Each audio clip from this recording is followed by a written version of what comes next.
Olá, meu amigo, seja bem-vindo a mais um Sai da Sua Mente e Entre na Sua Vida. Esse é o capítulo 7. Eu sou o Dr. Rodrigo Scalia Fernandes e eu tô aqui pra gente falar sobre como você vai conseguir sair da Matrix hoje. Tá? Isso é muito interessante porque esse capítulo explodiu minha mente. Foi muito legal.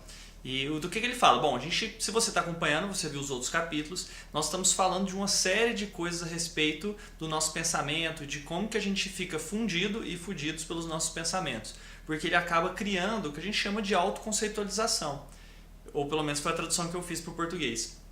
É uma afirmação, uma ideia que vem sobre nós mesmos e que geralmente a gente encara como verdade. Então, uma afirmação da mente que a gente encara como verdade sobre nós mesmos. Isso é uma autoconceitualização e a gente faz isso o tempo todo. Por exemplo, complete a seguinte frase: eu sou muito... E aí você completa. Ou então assim, o que eu mais gosto de mim é... E completa agora na sua mente. O que eu menos gosto de mim é... Tudo bem, isso que você fez agora, essas ideias que vieram, são ideias automáticas que podem vir frequentemente ao longo da sua vida, que são autoconceitos, conceitos sobre você mesmo. Agora pense o seguinte, imagina que se por um milagre alguma coisa acontecesse e você mantendo a sua história, mantendo a sua personalidade, mantendo tudo o que aconteceu na sua vida, de repente uma dessas coisas, a coisa que você menos gosta sobre você, por exemplo, desaparecesse da noite para o dia. Caso isso acontecesse, quem estaria errado? A pergunta pode não ter feito muito sentido, mas eu quero que você pense nela um pouco. Se por acaso, com a mesma história que você tem, com tudo que aconteceu na última semana, ou com as mesmas sacanagens que as pessoas te fizeram nos últimos tempos, mesmo assim desaparecesse determinada coisa que você colocou como algo muito ruim em você. Quem que estaria errado em ter acontecido tudo isso e você não ser mais essa pessoa, você não ter mais essa característica? Pense nisso. Mas, de acordo com o livro, traz a ideia de que quando a gente desaparece com o que nós acreditamos que é um conceito do que a gente a gente tem uma ideia da gente estar errado. É como se a nossa mente, como se a gente estivesse errado em pensar assim. Então, veja bem, se você não acompanhou, vamos supor que você pensa que eu sou depressivo, então o que eu menos gosto em mim é que eu sou depressivo, vamos supor.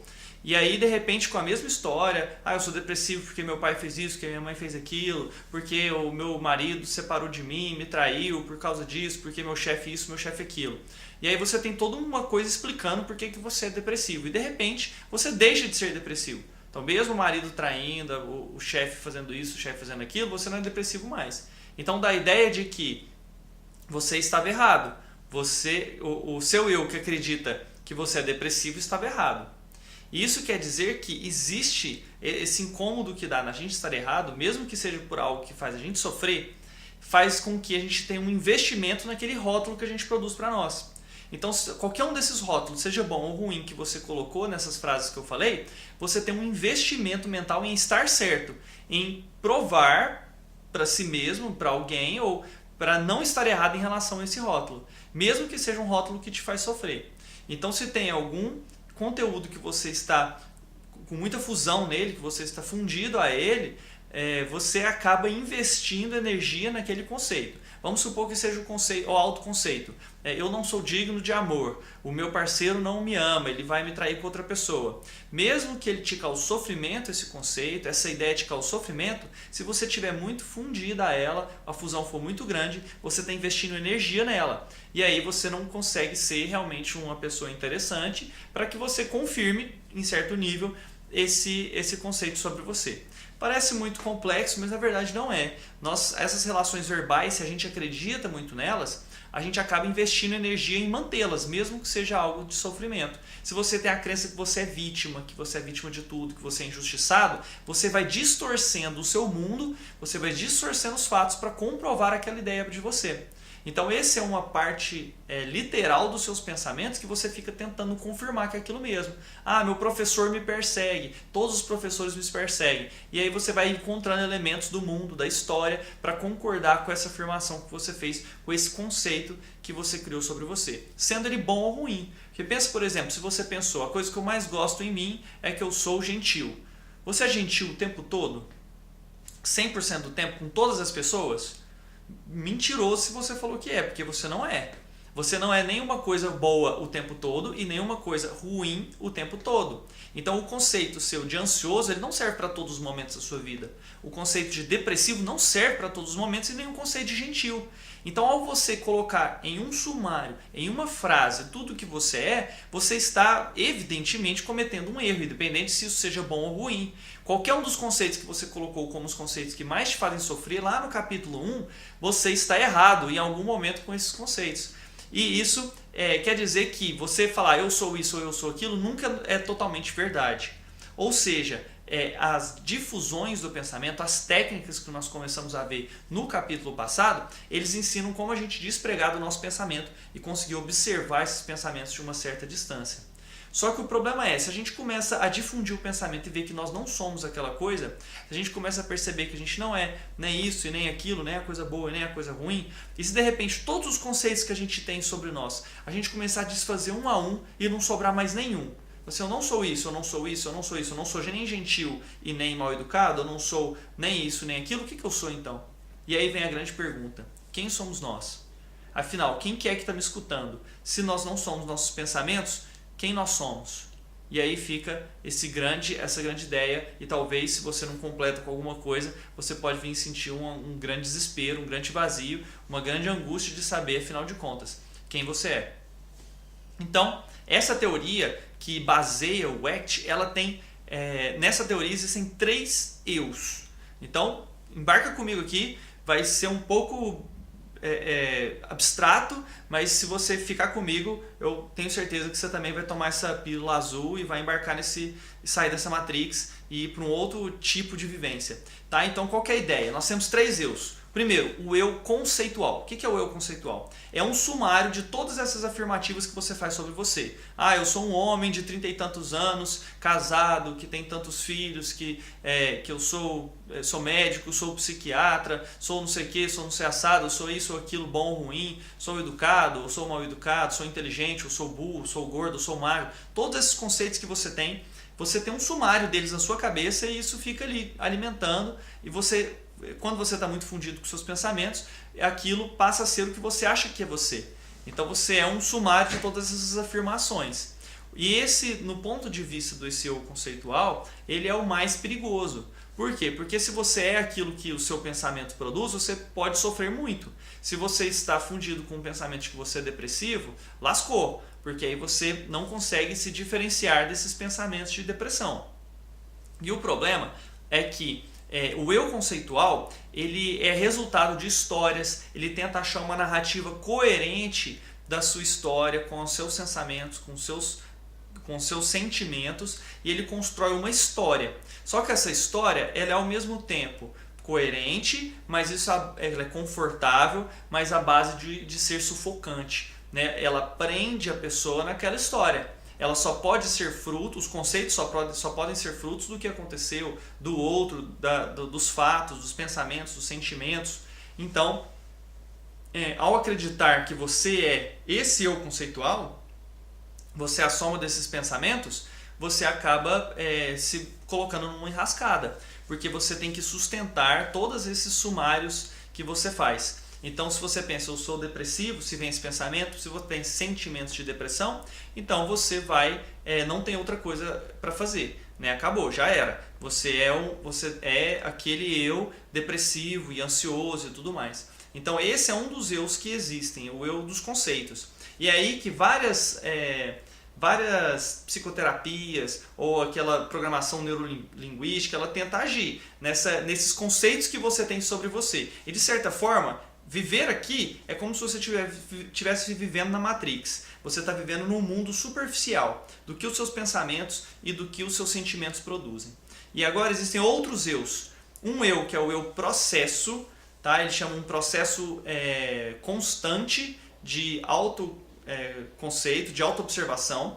E o que é esse conceito? É como se fosse, ao mesmo tempo, parecido com esse conceito, só que ao invés dos conceitos serem avaliativos, eu sou deprimido, eu sou bom, eu sou ruim, são conceitos descritivos, sem julgamento, são conceitos do presente e são conceitos flexíveis. Então esse eu aqui é o que está acontecendo no presente momento de uma forma descritiva. Então é o eu que observa, por exemplo, os pensamentos. Quando você tem um pensamento eu estou tendo pensamento tal, eu estou tendo sentimento de depressão, eu estou sentindo agora a sensação de taquicardia, esse pensamento, esse processo constante de descrição, sem julgamentos, essa flexível e que parece ser um fluxo constante modificando, esse é o eu que ele chama de o eu processo de autoobservação. Tá? Então, eu sei que está meio viajado, mas calma lá, segue comigo. Então tem esse eu conceitual, dos conceitos que você faz. Tem um eu dos processos do presente flexíveis, descritivos que estão acontecendo e que a gente toma pouco contato com ele, por isso que é muito estranho, porque você não está acostumado a fazer esse tipo de processo de autoobservação e perceber isso acontecendo. E existe um senso mais profundo aí. Enquanto esse é mais fluido, existe um eu chamado de eu observador. Esse eu observador é o grande objetivo de ser estimulado nesse livro, nessas técnicas, e é muito descrito com vários outros nomes, em várias técnicas orientais, né, que a ideia de que existe que esse seu eu, ele não é verbal e existe uma presença, não é uma coisa, mas é um algo que observa tudo o que acontece ao longo de uma vida. E esse ponto de referência seria o seu eu observador. Então vou tentar fazer você entender da seguinte forma. Quando você faz a pergunta, onde é aqui? Então, quando você está aprendendo lá, que você é uma criança, fala assim, aqui. Quem que está falando o aqui? O aqui não é um local, não é a sua casa, não é Uberlândia, não é um local específico. O aqui é onde o seu eu observador está. E qualquer outro lugar é lá. Certo? Então, onde não seja, onde o seu eu não está, é lá. E o seu eu está no aqui. Outra pergunta que pode tentar entender quando que é o agora? Então, o agora é onde o seu eu observador, o que ele está vivendo. Qualquer outro é então. Né? Então é outro momento, passado ou futuro. Mas o agora é o que o seu eu observador está vivenciando. Onde que está o eu? Quando você fala de eu, onde que esse eu está? É esse eu observador que está, e não o outro. Tudo diferente do eu observador é o outro. Por que é tão difícil a gente perceber esse eu? Por que é tão difícil sair dessa matrix? Porque o eu observador ele não é verbal. Então ele não é uma coisa. Não tem como eu te apontar para uma coisa. Não tem como eu te contar sobre ela. Sobre algo que não existe, que não é uma coisa. Você precisa experimentar o eu observador. E isso só pode ser feito através da experiência, de você usar técnicas em que você vai ter glimpses, você vai ter vivências de aumentar e de vivenciar esse observador. É isso que as técnicas de meditação geralmente fazem, e é isso que a técnica Mindfulness faz. Ela tenta exercitar esse eu observador. Se você parar agora e tentar lembrar de uma memória do seu passado, né, algo que aconteceu na sua infância, fecha os seus olhos, tenta lembrar de algo muito interessante que aconteceu na sua infância, bom ou ruim, que te marcou, e tenta passar por esses fatos como se você fosse na primeira pessoa, você vendo pelos seus olhos. Tenta observar e vivenciar essa experiência. Agora tenta lembrar de algo que você fez hoje de manhã, seu café da manhã, por exemplo, você comendo seu café da manhã. Tente experimentar essa sensação sobre a mesma ótica que você viveu elas. Essa mesma pessoa vivendo, esse eu que estava experimentando isso, que é o mesmo da sua infância, e agora é o mesmo que está vendo esse vídeo, ou escutando a minha voz. Esse eu que está por trás disso tudo, ele que passou desde a infância, essa sensação de eu, da infância, de hoje de manhã e do agora, é o que a gente chama de eu observador. Então é esse que está escutando, essa sensação. Então, esse eu observador, ele transcorre tempo e espaço. Nós temos uma sensação de eu que é a mesma desde que a gente tem consciência. E essa sensação de consciência é o que é chamado de eu observador. Então, durante as técnicas de Mindfulness, ele vai tentar, ao longo dos próximos capítulos, fazer experiências que a gente tenta experimentar esse eu observador. E os estudos mostram que se você fizer isso com maior frequência e exercitar o eu observador, você tem uma série de benefícios para a sua saúde mental. E é um eu frequentemente esquecido. A gente cola ali na Matrix com os pensamentos, com os sentimentos, com as coisas que acontecem na superfície. Às vezes a gente vive uma vida inteira na superfície sem reparar e sem experimentar o eu observador, que vive tudo aquilo, que tem o pensamento, que tem o sentimento e que é não é a soma deles, mas é algo diferente. Então ele faz uma metáfora, que é a metáfora do xadrez, que eu achei muito interessante. Então como é que é essa metáfora? Imagina um tabuleiro de xadrez. Se você fechar os olhos e imaginar um tabuleiro de xadrez que se estende ao infinito. Então ele vai para todos os lados de forma infinita. E de repente começam a cair, lá onde você está nesse tabuleiro de xadrez, começam a cair peças. E essas peças, como o xadrez mesmo, o cavalo, a torre, o bispo, etc., são brancas e pretas, como é geralmente num tabuleiro de xadrez. E elas começam a se organizar. E cada uma peça dessa é um pensamento, é um sentimento, é uma urgência que você tem. E ela está caindo lá. Então está caindo lá os sintomas depressivos, está caindo sintoma de ansiedade, está caindo a gentileza, está caindo a felicidade, está caindo a alegria, está caindo o desespero. São várias peças. E imagina que elas começam a se organizar em brancas e pretas, em dois exércitos, e começar a se enfrentar. Então a vida inteira você ficou enfrentando, você ficou participando como se você fosse um desses times. Geralmente a gente se identifica com um tabuleiro de peças brancas, né? Então a gente se identifica lá com a alegria, com a felicidade, e a gente quer que ele ganhe de todas as outras coisas ruins. E a gente fica ali vivendo uma guerra, tentando devorar todas as coisas ruins que fazem parte da nossa vida, e isso é infinito, como nós já vimos em outros capítulos. A gente viveu a vida inteira como que colado ali na rainha branca, tentando fazer ganhar aquela luta. E o que ele tenta sugerir é que existe um eu, que é o tabuleiro, que é maior do que tudo isso. Ele contém tanto as peças pretas quanto as peças brancas, e que seria possível você deixar essa guerra, seria possível você deixar de sofrer esse enfrentamento o tempo todo e passar simplesmente a buscar outras regiões do tabuleiro, em que você pudesse ter outros tipos de experiência. Então, essa metáfora eu achei muito interessante, em que a gente para conseguir separar esse outro tipo de eu, que é o eu observador. E ele passa então 2 exercícios que eu achei fantásticos. Eu vou passar os outros de forma separada. Se você ainda não assinou o nosso canal no YouTube, assine o nosso canal do YouTube. Esse conteúdo extra eu vou colocar lá, que vão ser dois exercícios separados para você entrar em contato com o eu observador. Eu vou descrever 2 nesse vídeo e eu vou deixar mais 2 lá que são extra, né? Caso você queira fazer mais experiências de contato com o seu observador.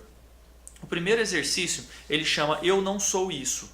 Então como é que você vai fazer ele? Você vai colocar numa mesa na sua frente vários objetos diferentes, qualquer coisa que você achar, e você vai sentar de uma maneira confortável, fechar os olhos, depois você vai abrir e olhar para a parede na sua frente. E você vai olhar para aquela parede durante vários segundos até você conseguir ter a sensação de separação entre o que é a parede e o que é você. Calma, eu sei que parece ridículo, você não é a parede. Mas veja bem, quando você pensa eu não sou a parede, isso é um pensamento. Então você está vivendo esse eu conceitual, avaliativo. Não é esse eu que nós estamos procurando. Eu quero que você tenha a sensação, a experiência de não ser aquilo. E isso quem pode ter é o eu observador. E que você procure experimentar isso.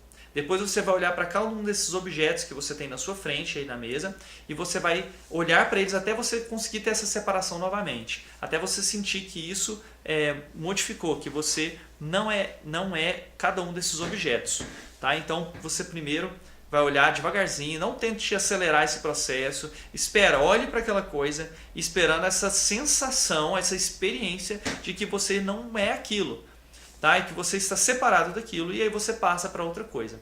Depois que você fizer com todos os objetos, eu quero que você feche os olhos e você deixe vir um pensamento de forma espontânea. Aquele pensamento que vier, você vai ter ele, você vai sentir que você está tendo ele, e você vai observar ele como se fosse aquele objeto, dizendo, eu não sou aquilo, até você ter essa sensação de que você não é esse pensamento. E assim você vai passar para outro sentimento, para outra coisa, sentimento, vamos supor que seja um sentimento de tristeza. Você vai observar, você vai se separar daquilo, até ter essa sensação de não ser isso, né? E você vai passar para outra coisa que vier na sua mente, enquanto aquele sentimento, aquele pensamento, ele vai seguindo, como se fosse aquele experimento do rio que a gente falou em que a pessoa tem os sentimentos caindo como se fossem folhas num rio, e aquele sentimento vai prosseguindo no rio, ele vai ficando para trás. Tá? Então você tenta fazer isso com seus pensamentos, sentimentos durante 5 minutos, e depois no final você abre os seus olhos, olha novamente para a parede, até que você tenha a sensação de separação da parede novamente.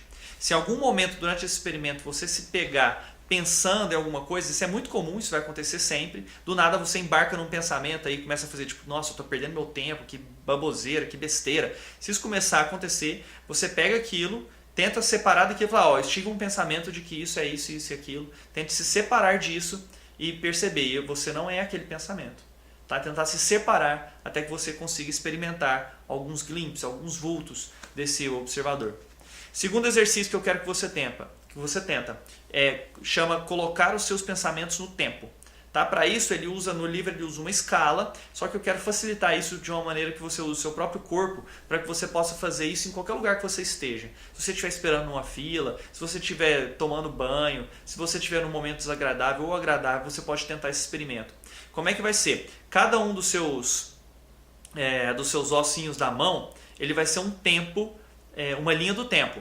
Tá? Então, da esquerda para a direita, você vê que da esquerda para a direita vai ser o passado, esse primeiro ossinho, o passado muito distante, esse aqui o passado recente, no meio, bem no meio, no vale aí entre o segundo e o terceiro ossinho, vai ser o tempo presente, logo depois o futuro próximo, o futuro imediato, e o outro ossinho, o último ossinho, é o futuro distante. Tá? Então, você sabendo disso, que mais para a esquerda é o mais passado, no meio é presente e para a direita é futuro, eu quero que você feche os seus olhos e você deixe os pensamentos vir de uma maneira desorganizada. Tá? O que vier desse pensamento, você vai mexendo o seu dedo, se aquele pensamento tem a ver com passado muito antigo, passado recente, presente, futuro próximo ou futuro muito longe.